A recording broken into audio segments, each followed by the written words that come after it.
Welcome to our channel. If you've just purchased a Garmin watch, follow these step-by-step instructions to set it up and connect it to your phone. Step 1. Charge your Garmin watch fully before starting the setup process using the included charging cable. Step 2.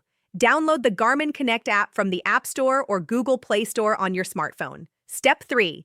Open the Garmin Connect app and create a new account by entering your email and creating a password, or log in if you already have an account.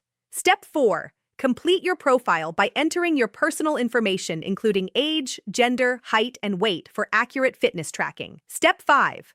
Press and hold the power button on your Garmin watch to turn it on. Step 6. Select your preferred language on the watch screen. Step 7. In the Garmin Connect app, tap the menu icon, then tap Garmin Devices and Add Device. Step 8.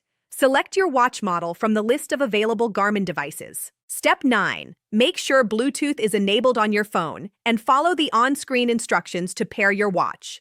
Step 10. On your watch, you'll see a pairing code. Verify this code matches the one displayed in the app, then confirm on both devices. Step 11. Wait for your watch to sync with the app. This may take a few minutes for the initial setup. Step 12. Complete any software updates that are available for your watch to ensure you have the latest features and improvements. Don't forget to like this video and subscribe to our channel.